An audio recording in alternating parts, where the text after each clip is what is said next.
All right, cool. Testnet check-in.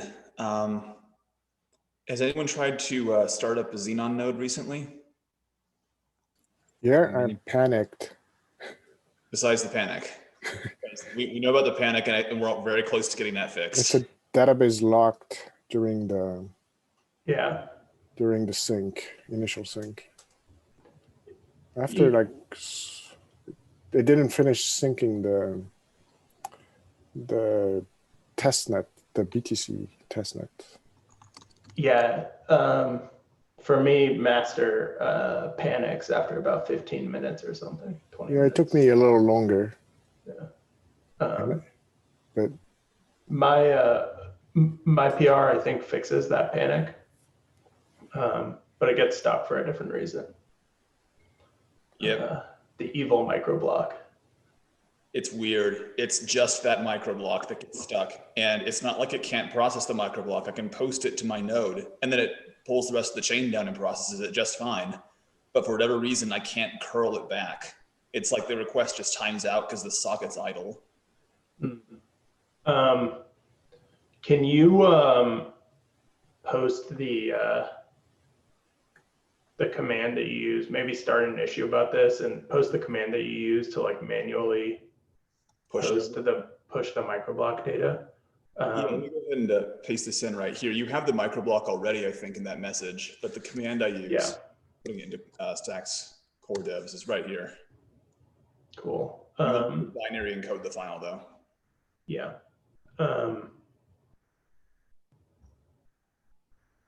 Because one thing we can do is just like run a node in a debugger. Yeah. Push this data to it and then step through the response. So like when you try to curl the microblock out and it just gives the empty response, we could just step through what it's doing. Yep, I'm already working on that actually. Okay, cool. But yeah, that's the command you want to use. But I haven't seen a panic yet. So, and when I do post the microblock, it does catch up and it stays in sync. So at least there's that. The PR seems to be working, and the evil microblock doesn't seem to be specific to this PR because master doesn't return it either. Right. Any other testnet issues you want to talk about? I mean, right now, sorry, go ahead, Aaron. Oh, no, you can go ahead. Oh, I was just going to say right now, I think as far as Xenon is concerned, for a lot of people, it's just hard to do anything on it because the follower is stuck in a crash loop. So I think as soon as we can get that resolved, we'll be able to get some more testing on Xenon. But right now, I think most people are just not using it. Yep, I think there's only one miner, and I think it's just, ours. How come ours isn't panicking? Yeah. What did we do right accidentally? Well, maybe if we restart it, it'll get stuck in the same crash loop. Yeah, I would almost guarantee it. Like, I think that there's just some sort of race condition that's being triggered if you're building up the whole chain while servicing RPC requests on the unconfirmed state or something. But it doesn't do that though, because you can spin up a node without handling any requests and have it panic. It's the ultimate mining strategy. Poison everybody else, so you can only be the only one miner. Yes. Yes. And then it becomes, you have to stop the other miner so you can take over. Yeah. But even if you're not servicing any requests, I think that the RPC thread still is building up the unconfirmed state. Yeah, that will. That's an artifact of the fact that without that, it would panic basically at every third loop of the P2P thread. Yeah. So maybe. So this is like this is surprisingly speaking a better solution than what we had before of doing the microblock and unconfirmed state processing in the P2P thread. Yeah. But with your fix though, we can move it back into the relayer thread. Yeah. So maybe what we do is once once I get my PR passing the Bitcoin integration tests, we can review and merge that because it deals with this panicking problem. Yeah. And then from there, we can move the mining back into the relay thread. And yeah, I mean, I think we should try to resolve, like at least figure out what's going on with this evil microblock, or get some node in a state where we're able to debug what's going on with it before we reset the testnet. Agreed. We should strive to fix that in this PR if we can. Okay. I mean, or a separate PR that's probably Yeah. one-liner, but yeah, we can do that. Either way. Cool. Yeah, so testnet is not in a good place right now, but hopefully we'll be in a better place by end of day. Let's take a look at our mainnet working items here. I see lots of checkboxes. That's always a good sign. The first unchecked item is the forkable anchor block. Last week, I iterated through several possible designs of a way to fix this, and I came up with one on Friday that I posted in this gist here. If I can get a couple pairs of eyeballs on it before I start implementing it, that'd be great.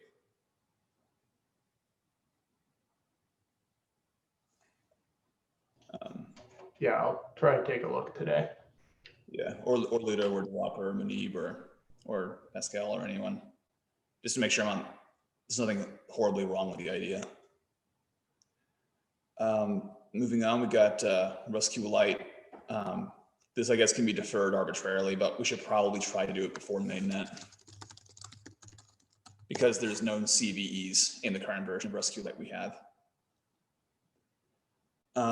Ludo, I reviewed the PR and I left comments. I think we're still waiting for Aaron to look at it for Bitcoin mainnet. Yeah. So I think I answered to your feedbacks, but okay, I'll check it out again. Cool. I mean, it looks like it's in pretty good shape. Just a few things. Mm-hmm. Initial cost function determination. Is this Aaron or Reed who's working on this? I think Reed, I think, is working on it. Okay. He's out of office for the next week, so I'm not sure if he's going to be working on it during that week. But I'll check with him for any updates, and then we can go from there. I know he got started on it last week, so should be able to continue making progress. Sounds good. And moving down to bugs, basically these two ones we still have. We have the one that we're working on right now with the busy handler not working due to the way that SQLite handles save points, which will be fixed hopefully today or tomorrow. And then we have the graceful exits. I don't know if there's a specific issue, but there are a bunch of bug reports on it. Do we want to talk about maybe a design strategy for this? Because I think several things have to work correctly in order to gracefully shut down the stacks node, if I recall correctly. I think that if we want to do this, this seems like a task that would be like sort of better handled if someone just sort of took it on and got started on it. Okay. Yeah, I think. Yeah, I would also say, like, given the other bugs that we have, this probably is lower precedence, because ultimately what it impacts is, how quickly a node can catch up using on-disk state, but not much else outside of that. So, for example, like upgrading SQLite, I would put that at, higher priority than crash safety or graceful exit. Okay, so that can be deferred till potentially after mainnet or something like that.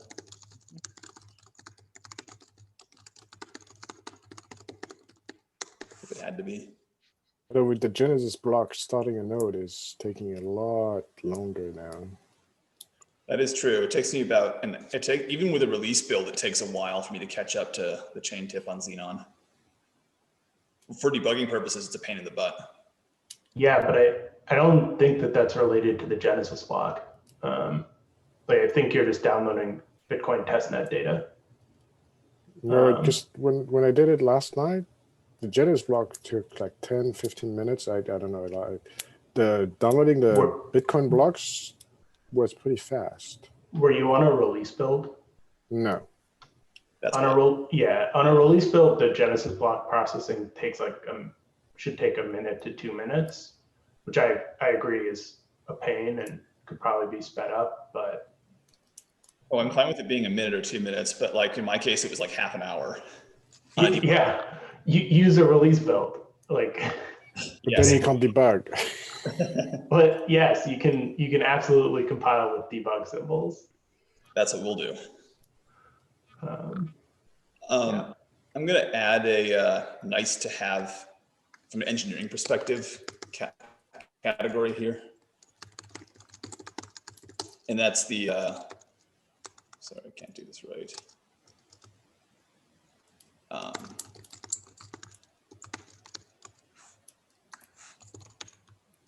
The possibility of having a anti-entropy protocol for the mempool, so that if a transaction doesn't relay fully to the network, other nodes can still asynchronously replicate them. Like this can be bumped till after mainnet potentially, but we're probably going to get people complaining about this chronically until it's fixed. Namely because they'll be asking, hey, I sent my transaction, why hasn't it been mined? It's been 12 hours. And the answer will be that, oh, it didn't hit the miners' mempools.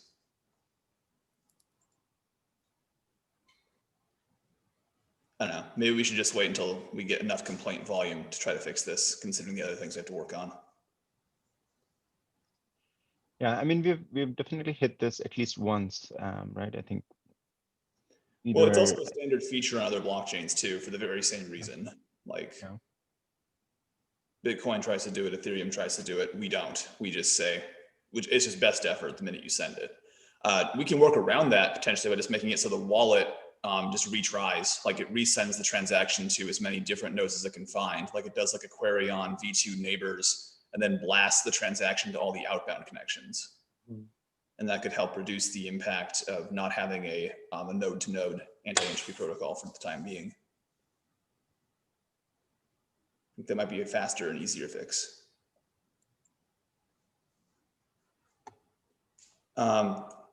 Anything you want to talk about for testing or deployment? Now that we're kind of close to everything else being done. So let's see, at least within PBC, the DevOps team is working on a test ground setup. Do we have them on here? Yes, Wiley is on. Wiley, do you want to give a quick update on where we are with test ground? Yes. So I've been doing a lot of testing. I finally have a local VM running that is successfully running multiple versions of Stacks node up to block X, which is a defined field. I just pushed some changes to our repo just now. The next step is to running it in a clustered environment so we can ramp up the number of instances running from the current 4 to 10 to 20 and see what happens then. That's awesome. I'm glad to hear that that's working. Yeah, there's been a lot of weird challenges with this. I still have to speak with Aaron about one that I see periodically, where not if I try with 4 instances, for example. Let me turn my video on actually. If I run with 4 instances, for example, I'll see 3 running normally, and 1 just doesn't start at all with nothing in the logs. But I'll speak with Aaron about that, see if he has any ideas or any ways that I can try to find why this Stacks node isn't starting there. But my theory is that there's something it just isn't being triggered right in the net tools directory. Wait, the net tools directory, is that being used in test ground? Yes. I wrote all that, and it's a pile of shell scripts, so feel free to reach out. Yes. If you have questions about it. Absolutely, yeah. It's write only. Yeah, I'll run up by Aaron first, see if we have any ideas before we come your way. All right. But again, don't hesitate to reach out. Totally fine to help figure out how to get this working, because this is going to be pretty important for finding all Yeah, it sorts seems to be it's kind of an edge case though. It doesn't happen all the time. You know, it could just be down to resource consumption on the VM I'm using too. You know, after a reboot, everything seems fine for the first couple of runs, and then it's very, you know, it's periodic. I can't reproduce it reliably. But at the same time, I don't have any logs to see where a failure happened, and that's the issue I'm running into. See. Okay, we'll just keep us all posted. Yep, will do. Cool. Other big item for the DevOps team is the. I know that we at one point were using code coverage, and I think there's a PR now for a GitHub issue to re-enable this for at least getting to this testing goal. Is that something that's going to happen inside of PVC's infrastructure, or is that something we've able to figure out how to run in GitHub?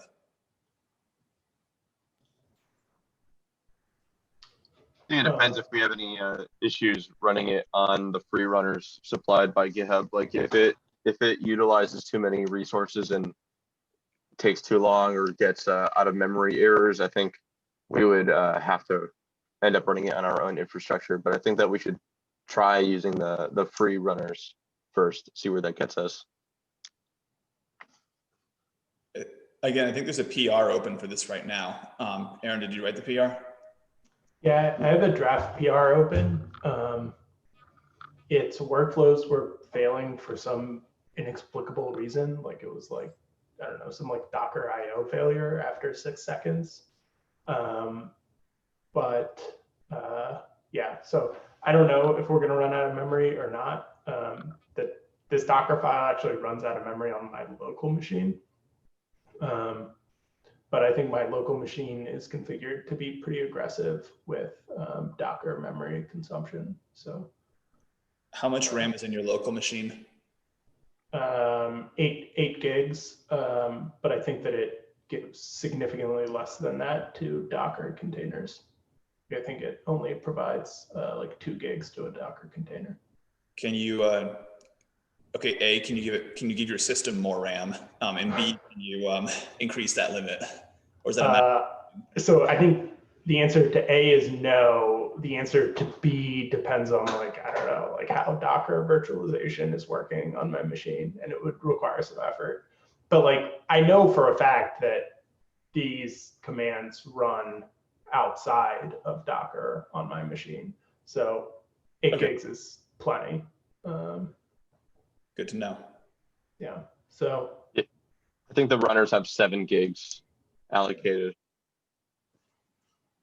Okay, so this should be fine then. If it's running on your 8 gig machine without any issue outside of Docker, then it probably runs inside of Docker within a runner. Fingers crossed, knock on wood. Yeah, can you send me that PR just so that maybe I could test with it or take a look? Yeah, sure. I'll send that over to you. Thanks.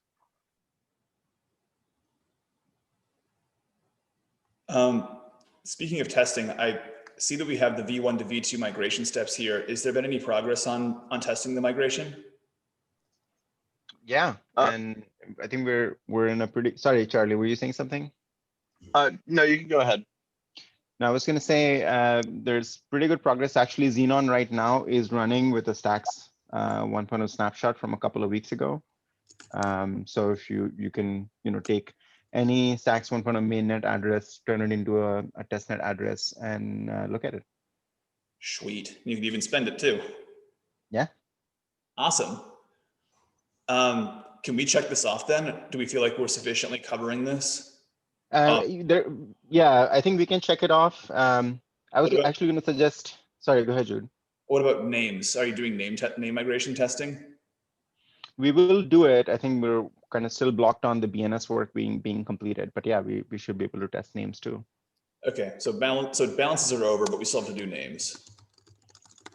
Yeah, and Matt is already working on sort of a way to programmatically, sample some Stacks 1.0 mainnet addresses and locking schedules and compare them against the state in the test. Cool. Do we, speaking of names, this is maybe a broader question. Do we have a game plan for subdomains being ported over? Because I think that has to happen in the sidecar. Yes. So we're working with a third-party vendor that are implementing the endpoints in the sidecar, and they're going to help with the porting of the subdomain registrar once they wrap up the sidecar work. Okay. Is there a way we can track their status? So all of the work that they're doing on the sidecar itself is in GitHub, and then they're on Discord as well, and GitHub probably is the best place to track the work. For the subdomain register, we haven't sketched sort of a timeline just yet, but once we do that, again, like that work will happen on GitHub. Okay.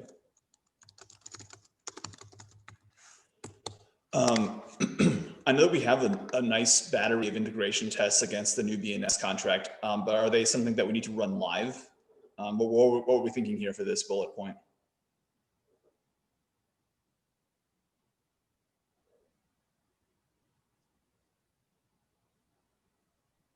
I think this might be a question for Ludo. So wait, I'm not sure to understand this bullet point. So do you want to unpack maybe what you have in mind? Oh, I'm not sure what the bullet point is either. It just says tests relevant 1.0 integration tests.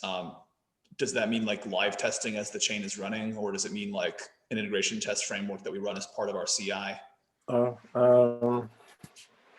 I think, yeah, making it so we can execute the test when like doing a pull request or something is a good point. So yeah, just integrate the YARN flow in the CI process. I can take care of that. I think that Aaron created an issue for that. Alrighty.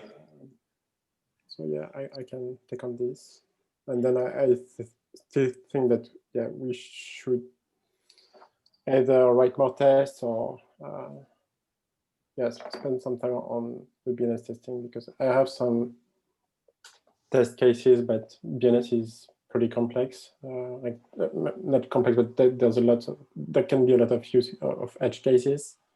Yeah. So yeah.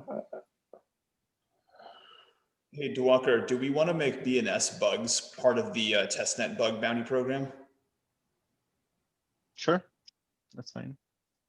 Then we can enlist the community to help find the edge, to help find and test the edge cases. Yeah, definitely. Yeah, sorry. Go ahead, Ludo. Yes, something that I can also do is taking the tests that we had for stacks 1.0 and just compare to try to rewrite those tests in BNS2. Sounds like a plan. Do you need any sort of load testing to happen with the attachment system for Atlas, like that could be run against Xenon? That would be great as well. I think that this could be facilitated by TestGround. Yeah. So as soon as we have a working setup of TestGround, maybe I can try to test the attachment system with it. Sounds good. Can I interject for a second here?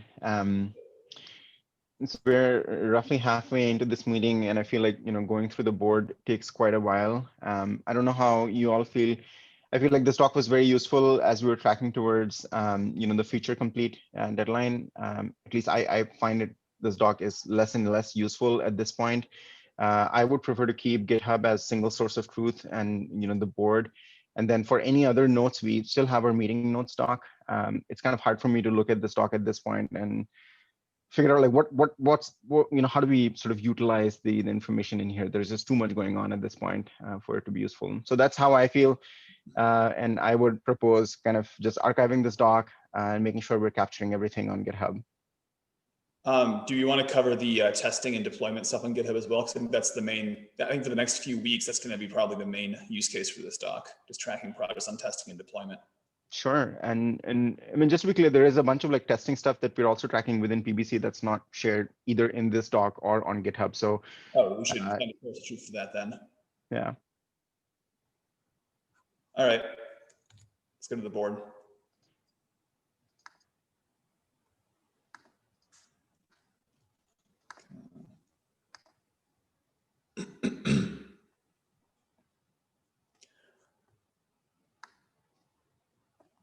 All right, these are all review or approved. We merged all these, right? Cost splitting contract, that's in? Yes. Yeah, that's what I thought. So that's done. Off-chain name database. Well, actually, is that done? That's the it's not done. System. It's yeah. We can. So this is basically the issue that is tracking the work being done by Tintash. Sorry, tracking the what? This issue is tracking the work being done by Tintash, the third party in charge of writing the off-chain stuff. Ah, okay. But if this code is not going to live in the Stacks blockchain repo, then we can just either close this issue or migrate it to the Stacks blockchain API, right? Yeah, as long as we track this somewhere else, we can. Sure. Yeah, let's just migrate it to the Stacks blockchain API repo then.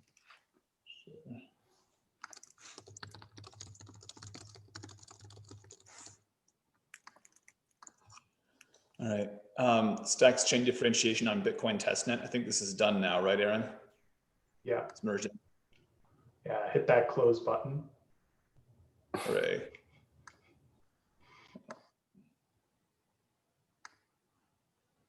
Do that for this one here too. Cool. In situ upgrade proposal, that's done now, right? Yep. Sweet.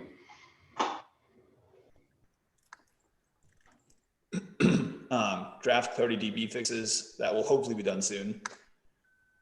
And this I'm looking forward to taking a look at. Pascal has submitted his PR that implements a out of node miner. You want to talk a bit more about this, Pascal? And it's by no means finished. There's a big to-do list at the end of the description of the PR, but at least I wanted to put that out there to see that whether that's the approach that we want to take. The big things is especially integration test and then dealing with microblocks, although the first version of the PR could be done separately. It's not dealing with microblocks at all. Although I think I have a workaround, but I need to send a private key to the node. The other private key was staying in the miner, so which was I think a goal of the miner, not to spread the private key everywhere. Right. And I need to rebase. But at least, and so far there's only one new API call and a couple of modified RPC calls that I had to, because I needed more hashes from the miner side. But yeah, not ready for review, but at least like a first pass maybe to make sure that the flow itself, or at least the approach works. I think it's fairly close to what we discussed in the other issues. I don't have I think it's 19. Oh, it's right there, 1969. So yeah, and we can discuss some more in the issue. All right, sounds good. Thanks for working so hard on this. Like I'm really looking forward to this working. So I'll take a pass today. And it was, I could get it to work on MockNet before I rebased. Rebase was a little painful, so I don't know if it's still working. That's why now I need a real integration test, but there's nothing easily reusable.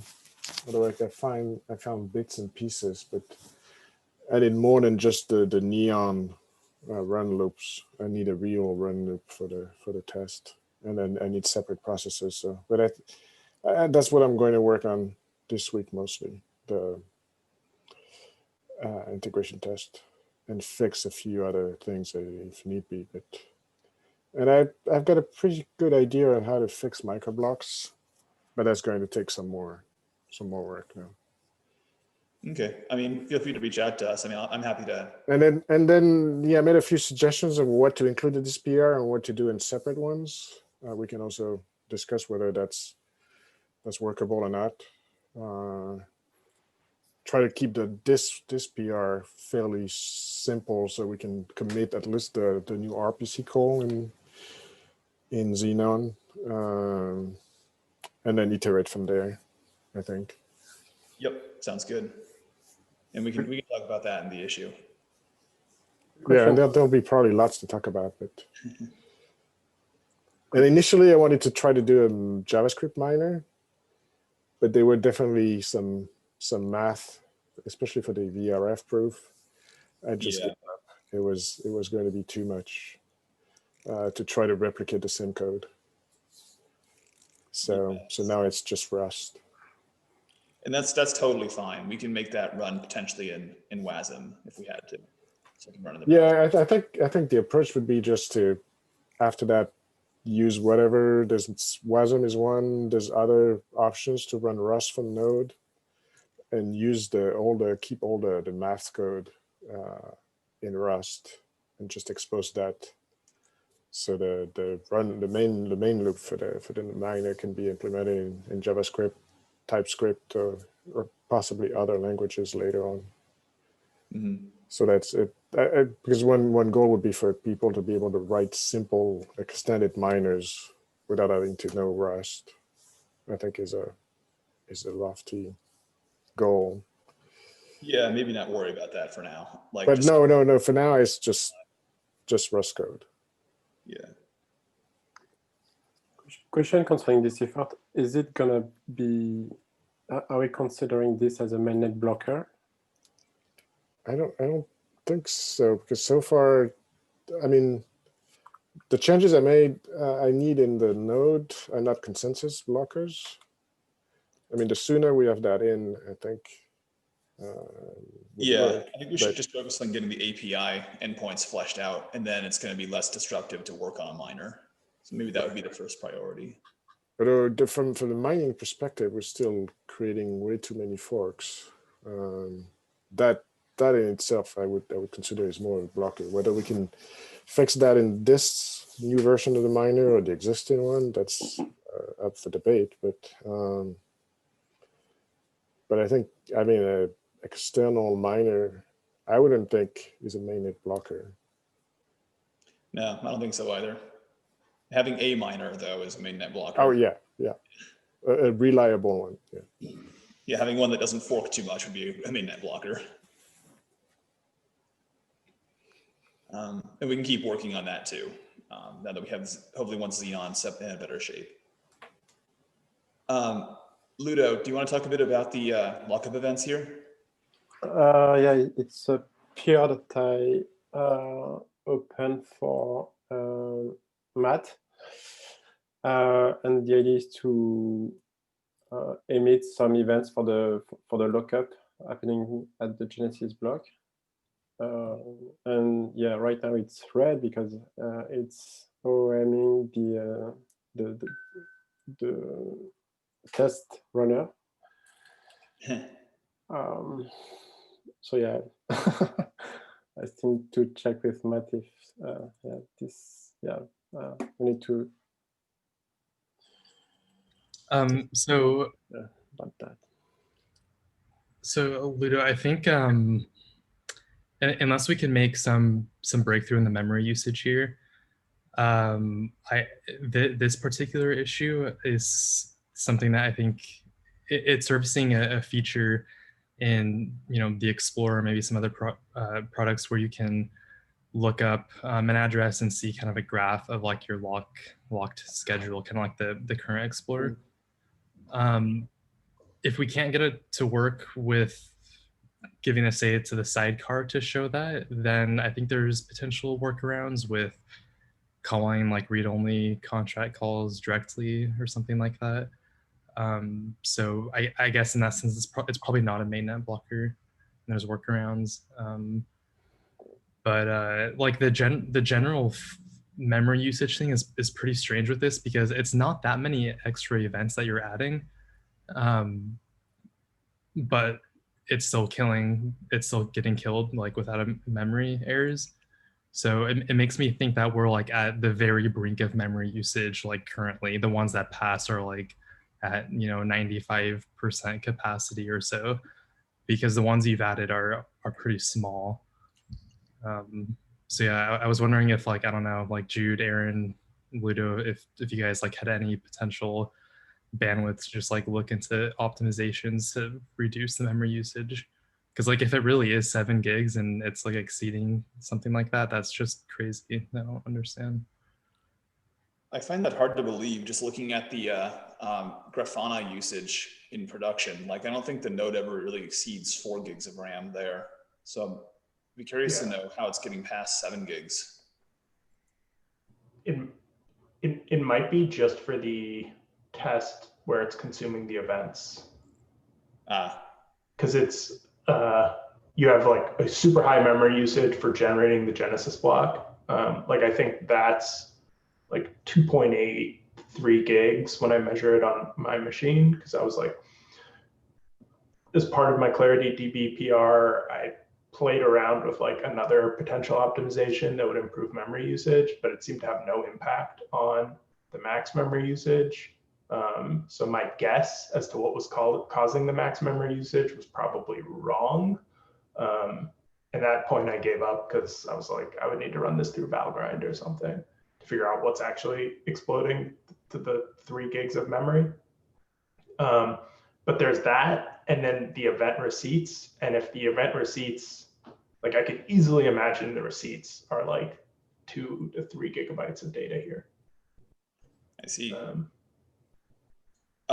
Can we unblock this just by running this particular set of tests with a smaller Genesis block, or maybe finding a way to offload it to PVC's infrastructure?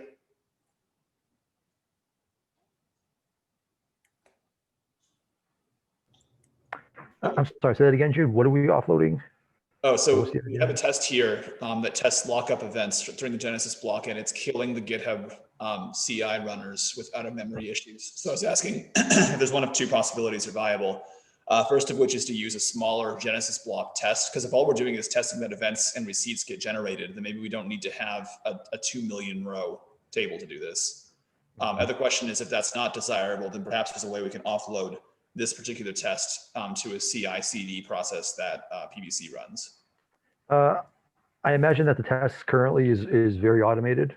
Like, there's a script that runs and it does a bunch of stuff, and that's just running out of memory. Is that fairly accurate? I believe so. Yeah. It's just running an integration test and it's running single process. Okay. Yeah. I think that we could run this in our infrastructure very simply if we need to. Yeah. It might be easier just to, what we could do is we could have like the full Genesis block only be used in like one of the Neon integration tests. So we can like split out the way that we're currently running the tests in GitHub Actions, so that there's like one workflow which does the full Genesis block and only executes one integration test. And then the other workflow runs the rest of them without the giant Genesis block. And I think that would be very easy, because it's already controlled via a flag. Cool. Do you want to go ahead and work on that as part of getting this PR closed then? Sure. Yeah. Sweet. Excuse me, Aaron, if you could just send us an issue for that as well, we can start looking into running it on our own, the larger test, I mean. Cool. I think that we wouldn't need to run the larger test on our own infrastructure. Like that one single test would be able to run on GitHub Actions just fine, I think. Okay, as long as that's fine with you, that's fine with me. Yeah, I think you could run it in the same workflow if you have like different jobs, because I think each job will have its own runner. So yeah, one integration test per job, I think. Okay. Just interesting time, I'm going to move on to test coverage for Genesis consistency. This was an interesting bug that we all discovered last week, where a Xenon node could boot up with a invalid Genesis block state root, and Ludo sent this PR to repair it. I think it's in pretty good shape. I just had one question about the ignore test, but Aaron, do you want to take a look at this too before we merge? Yeah, sure. Cool. Just gonna head and add you.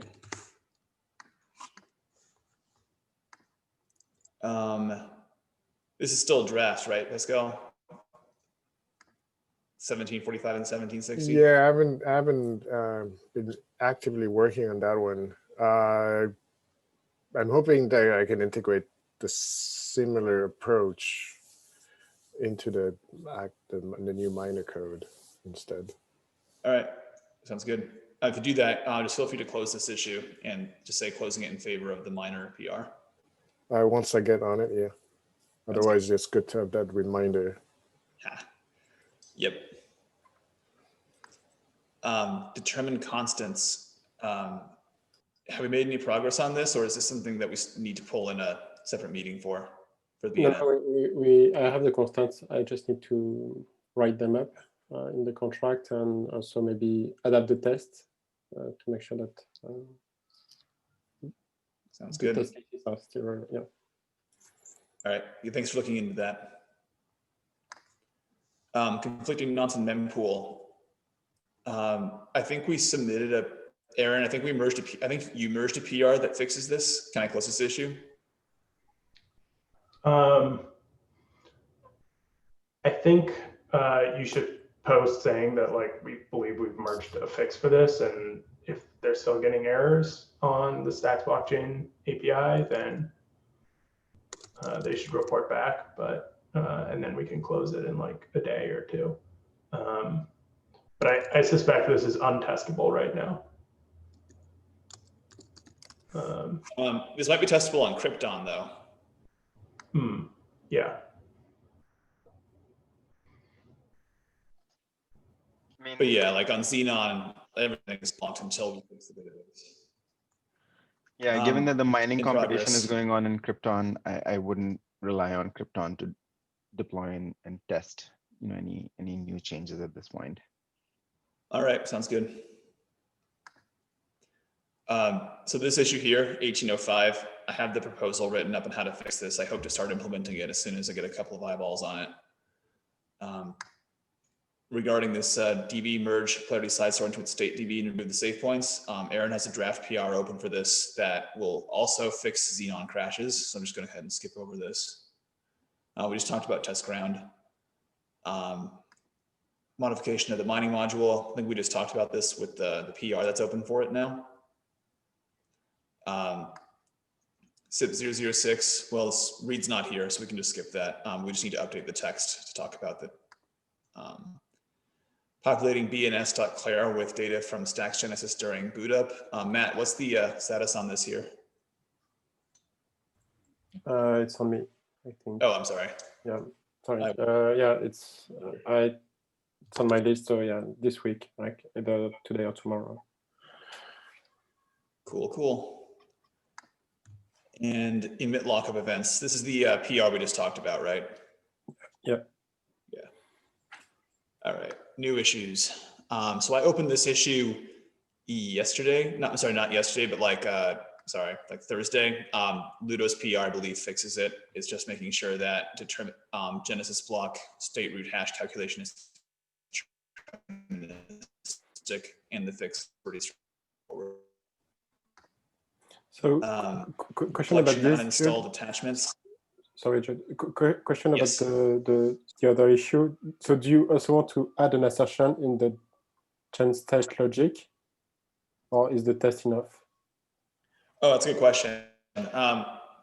So the question is, like, since we will know what the Genesis Stacks chain state try will look like, since it is consensus bearing code, would it make sense to make it so that once boot up completes, we just have a hard-coded known hash, like known root hash of the tri-state that we just compare the resulting Genesis blocks tri-state to, and if they don't match, make the node abort? Yeah. Argument for this is that it will help catch the kind of problems we saw really early. So instead of having a follower node stay out of sync with the network forever, it will just crash if it doesn't reach the right state when it tries to boot up due to some sort of out of order or incorrect order of insertion. Downside to this, though, is that it's going to make it really hard to use an alternative Genesis block, which I think is something that we were testing with, or at least entertaining the possibility of what could happen. And have any strong opinions? I think that we can implement it, but I would say it's probably low priority. Like I would consider it lower priority than like testing. Agree. And also to implement this, we would probably need like a flagged operating mode where in one operating mode, it crashes on a hash mismatch, and in the other operating mode, it doesn't. And that way we can actually use it to like generate that hash. But well, maybe this could be like a post mainnet thing then. Yeah. At least the comparison could be, but the testing needs to happen first though, because non-deterministic insertion is a mainnet blocker. Yeah. So can we remove the the flag mainnet blocker? Sorry, I'm trying to fight against this one. Let's go ahead and do that. Oops, I just clicked the wrong thing here. Cool, thanks. Yeah. Garbage collect uninstantiated attachments. Yeah, I'm code complete on this one. I just need to write some tests, and I'll open the PR today. Sounds good. Oh, wow. We have a bunch of, all these issues are old. Okay. So this is 18, this is November 18th here. Stream attachment inventories. Do we need to do this before? I think we should probably do this before mainnet. Do you have an ETA when you can work on this, Ludo?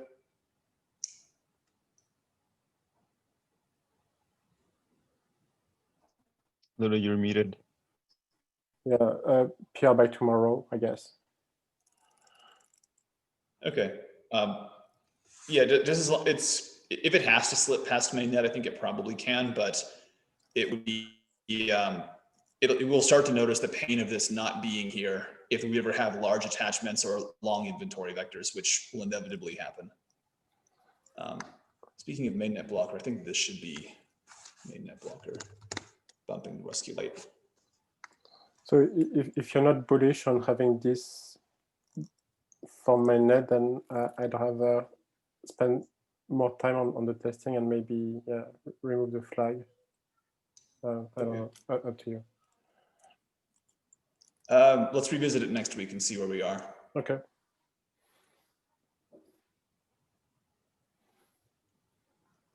All right, I think we talked about most of these issues here in the backlog. Is there anyone that we haven't talked about yet?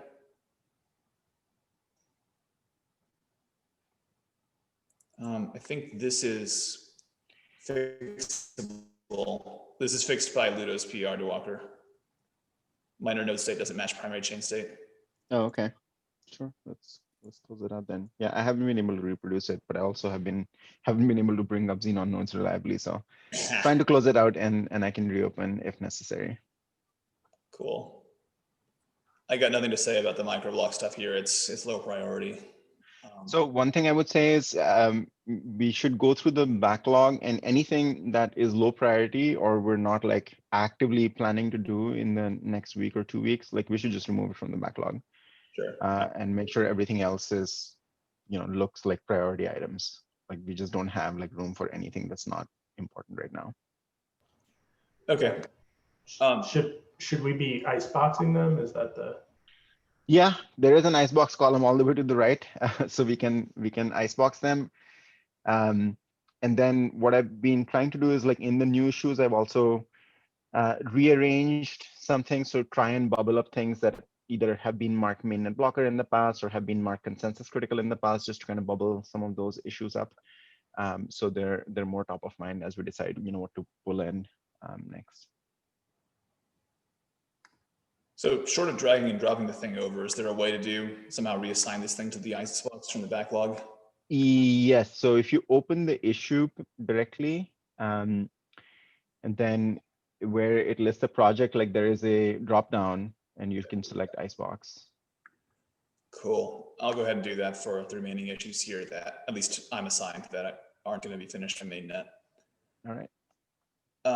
Is this iceboxable, 1641? I need this for Swapper to run Swapper. If it's not in mainnet, I can run my own node with that PR temporarily till we get to something. So yes, we could icebox, but I needed to be able to build a UI for Swapper because I need to be able to call all these functions as read-only, even though they're not read-only. Okay. But they won't block me because I can just run my own node that I know the function. I'm not going to trigger problems because they're really read-only. I did just public for the read-only, so that shouldn't trigger anything. And if it triggers, it only affects my node, not. Okay, I'm going to go ahead and put it in the icebox then. Sorry, what's Yeah, I was also going to add that like the state that this PR was in is that like the code looked good to us, but we were worried that. Oh yeah, no, and that's totally a very valid worry. But if I run my own node, I think I should be fine because I'm not going to call any functions that make a write call. Oh, yes, but my point was we were worried about this PR's impact on the database is locked panic. Oh, I see. Yeah, they're going to be fixed though. So and maybe if that's fixed, then like I think that very quickly this PR is like super close to an approvable mergeable state. So if it's still mergeable. If it's still mergeable, which if I had to bet, it's not. Because that was like October. Yes, that was like 3 months ago. Yeah. Okay. So not mainnet blocker, but it does seem like it's imminently doable. So we'll just leave it here then. All right. And it's something that's nice for reasons beyond Swapper, being able to call. Oh yeah, no, I just that's a personal need, but I'm sure other people will need similar would run into similar issues. Yep, for sure. Especially when we have more like app related contests as opposed to mining contests. I think that's it for the board. Anything you want to discuss? We have a few minutes left. We have 3 unassigned mainnet blockers. Maybe we should talk about that. I also have some questions about the smoothing window for mining.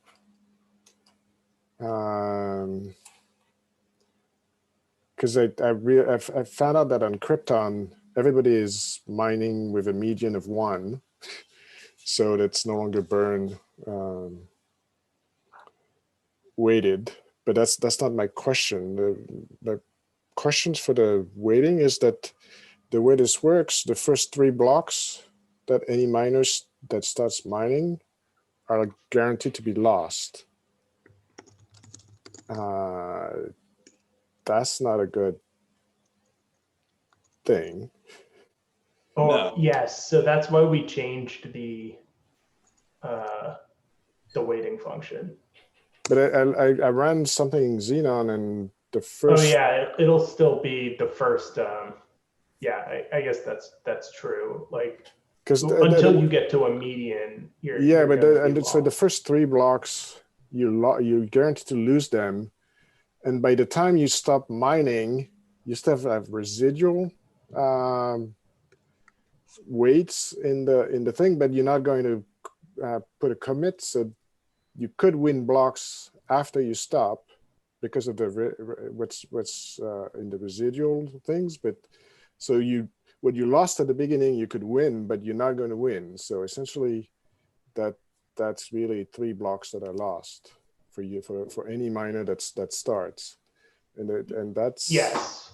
Yeah. I don't think that's a good I don't think that's a good thing, especially for small miners that will need to stop because they don't have enough funds. Yeah, I mean, we can discuss this on like we can open a new issue about the mining smoothing window. But yeah, there was a ton of discussion and I still need to form more informed thing because I just realized that yesterday. So yes, yeah. I mean, part of the design or the rationale behind this window was that it discourages people from like coming in and out of mining, because they do, yes, have to pay a cost if they're only intermittently mining. Yeah, but someone like that has a limited funds, they'll need to do that before they can like swap back there and refill their, because you have to stop your, it's very difficult also to withdraw your stacks tokens while you're mining because you can't guess, you have to guess what the nonce is going to be. So essentially to be able to guarantee what nonce to use, you need to stop. Sorry, Pascal, can you clarify your comment about the median being 1 in Krypton? And I think you mentioned I think the implementation is in everybody is pretty much miner weighted, not and I told Zan last night when I found out. Everybody ends up, because it doesn't see the continuations between blocks. Mm-hmm. So everybody is like 5 ones and whatever they're putting. So the median is always 1 for every block for every miner on Krypton. So that ends up being that the lower your burn, the better you are, because whether you put 11,000 or 100,000, you have the same chance to winning a block on Krypton. It's working fine on Xenon. I checked that last night, so I think it's because the merge of the smoothing was like in between when the release was done. So. Oh yes, that's definitely the case. Wait, because Krypton, that's running on a fairly old tag. Yeah, it's running from the first commit. So when I talked with Zan last night, I suggested to change this rule to calculate how they're going to assess winners. Yeah, because the windowing was broken by, there was like a TXID fix in like the Bitcoin operations for stacks transfers PR, where the TXID actually needed to be reversed because like our parsing library was using a different encoding than processing. I was big engine versus small engine or something. Yes. Yeah. And without that fix, like the mining window detection would be unable to link any PRs or any mining commitments. Yeah, that's what's happening. So that's why everybody gets a median of 1, because there's 5 ones in the random value. So median is 1 for everybody. So is the net outcome here that you're saying on Krypton right now, how much BTC people commit doesn't have an impact on their probability of winning? No. And because that's something I was looking at the stats from running stack dumps from time to time, and it used to work because the previous challenge, that was definitely the case, but that smoothing implementation wasn't there. That's how I got started into looking into the smoothing and what it did too. So yeah, the build used for Krypton, it doesn't matter what commit you put. Okay, would be good to just verify that, Aaron, if you can just confirm that, and in this tag, that's send some indeed logs the case of what you see in the burn. What is it? What's the name to look for in the log? Hang on. The burn sample.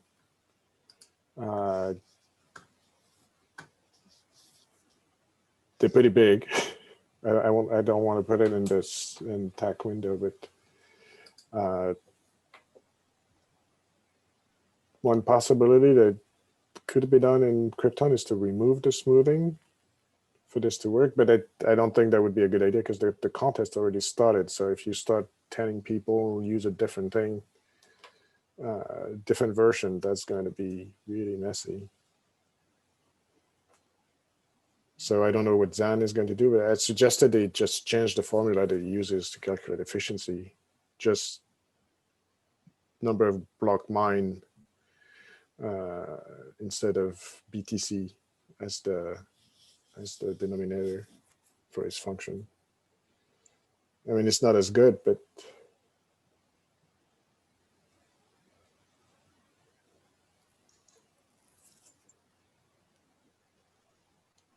I think it's simpler than just changing version right after the contest starts. There's already enough other issues that people can't get the blocks to get to their miner to get to the right tip. So they start mining from their own genesis. There was one issues where there was the MSTX versus USTX in the config file. That fixed for a few people, but that's not the only issue people are having. Yeah, I can give a quick update on that. So what we're seeing is just over 100 miners submitting leader elections. We're seeing some timeouts in Bitcoin D and network retries from people. And syncing is a bit slower now than it has been before. A little bit on the Stacks Node API too, trying to return Bitcoin amounts. Sometimes we get a conflicting nonce in the mempool. So that's a little bit of just what I'm seeing in since we started the competition. Yeah, Bitcoin D is also getting hammered, definitely. Yeah. So we have one Bitcoin D instance for 100 miners. Over 100, yeah. Some people are seeing are not getting balances. There might not be enough memory for caching everybody's. But sometimes it's just a faucet that is not the first list unspent probably never finishes or gets kicked out, or I don't know. I've definitely seen addresses shared by people where there was no balance in the node. For metrics wise, Bitcoin D is actually staying within limits. It has 1.5 gigs of memory allocated to it, and it's staying consistently around 500 megabytes used. And CPU, it was a little bit hotter before, but it's actually calmed down a little bit. It's at about like 40% CPU usage out of what it's allocated. That is fluctuating though, and like there are some spikes. But I'm not sure if it's resource What about the constrained right disk, now. Charlie? Do we see disk usage? I don't Like I don't IO-bound have is there that a way to metric tell in that? front of me. I could find out about that, but at the moment I don't know. It's fine. Right now, I think the goal for this phase of the competition is to get more people exposure to the blockchain, which is happening. And I don't think it makes sense to try and optimize or make things better on Krypton too much. Our goal should be to get past this phase and really prepare and help people onboard onto the Xenon setup. So let's work towards that. And yeah, Charlie, if you can just quickly check if Bitcoin D is getting IO bound, then at least we'll know for sure whether or not any kind of resource constraint is an issue. Yep, I'll look into that. Because I've been running a miner for the past couple of weeks on Krypton, and everything works fine from my end. So yeah, same. Yeah, and all right. The ones I started up prior to the competition are running just fine. I have a new one that I just started up, and I haven't gotten past burn block 241 for probably about 10 minutes now. So I think the load may be making a difference, but just to report what I'm seeing on my side.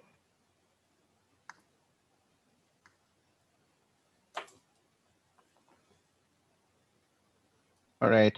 we're quite a bit over time here, so let's wrap up. Thanks everyone, and yeah, we can continue the discussion about the mining competition or other things on Discord. Thanks, Jason. All right. Thank you, guys. Thanks, everyone. Appreciate all the hard work.